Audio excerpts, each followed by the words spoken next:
Well, thank you, Susan. Thank you, Bill. And, of course, I want to also greet Honorable Gregory Mix for being here with us, and Mr. Mario Mancuso, Undersecretary of Commerce for Industry and Security, and also the members of the Chilean delegations and all the friends that are here today. I would like to say that if you think of what citizens of the 21st century expect, is at least two things from their government. First of all, economic opportunities and protection from life-changing risks.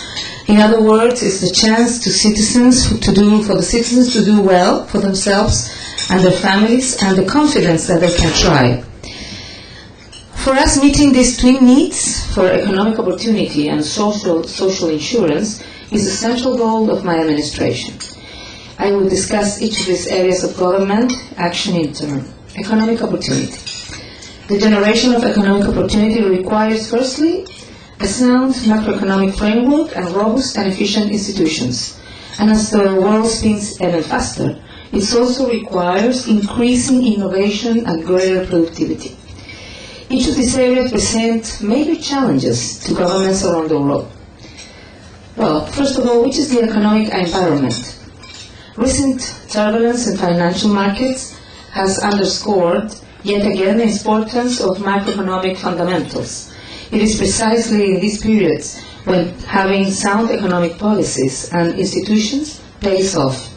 Chile can stand proud in this regard. Responsible economic management has been a hallmark of all four concertaciones governments since 1990. Concertación is the coalition of parties that I represent. In my administration in particular, we have adhered strictly to our fiscal rule linking government spending to medium and long-term economic conditions. This provides a powerful counter-cyclical tool that reduces economic volatility, eliminates unpredictability from fiscal policy, and guarantees social investment programs over the long term. Moreover, the passage of the Fiscal Responsibility Law last year has provided for the saving of corporate windfalls in two government funds invested wholly abroad. These funds have grown significantly, guaranteeing the viability of the resources for an ambitious medium-term agenda, while at the same time safeguarding our exporters' competitiveness. Our policy framework, which also includes an independent central bank and a free floating exchange rate, reflects the broad commitment in Chile to policies built for the long run. Quick fixes and populism have no place in my administration. Our citizens deserve better. Our policies have proven their value over time and are currently providing for strong but sustainable growth.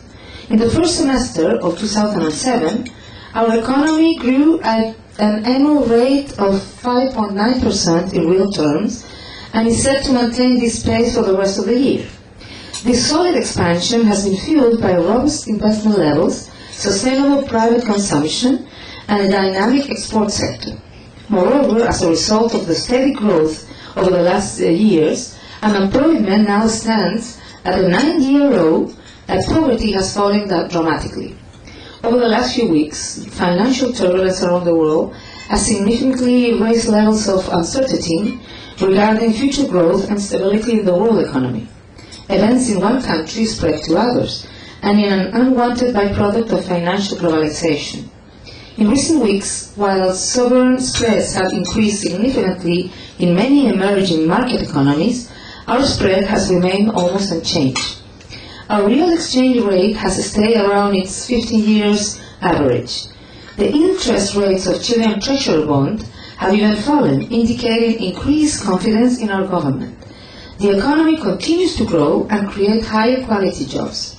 In short, the Chilean economy has never been more stable or ever protected from external shocks. We will continue working to provide a healthy environment for investment and innovation, which are crucial to the promotion of economic opportunities for all our citizens. Economic opportunity in my administration's agenda. There is no doubt that if Chile is to converge decisively into the levels of economic opportunity available in the developed world, we must do more. In light of recent events, I shall mention the financial reform agenda first. We have recently passed a major reform bill known as the Second Capital Market Reform, which improves market security, provides venture capital incentives, and seeks to further develop the capital markets. Deepening our financial market is crucial to give access to finance to people who have been excluded from it, and to improve the conditions at which small firms and citizens borrow. My administration is pushing forward with several major initiatives. A bill improving private sector corporate governance so as to better protect minority investor rights, a bill providing the legal framework required for a truly modern clearing and settlement system, a financial market integration program removing regulatory and bureaucratic obstacles to foreign participation in our markets, and last but certainly not least, far-reaching changes to our pension funds investment regulations. A second field of government action is in support of small and medium-sized businesses. We have simplified and reduced tax and regulatory burdens, and we are moving forward with measures to improve outdated bankruptcy laws and other regulations that hinder entrepreneurship and competition. Chile has long pursued an open trade policy to promote integration with the rest of the world. Trade and commercial agreements with over 50 countries, in fact we have 56 FTAs worldwide, are currently in force, covering almost 90% of world output. Not long ago we signed an agreement with China, a milestone in our external policy. Chile is the first non-Asian country to sign such an agreement, giving our products access to a market of 1.3 billion people. And just last month, we signed, we didn't sign the agreement with Japan. It entered into force. We signed it last year. The FTA with Japan, the world's second largest economy.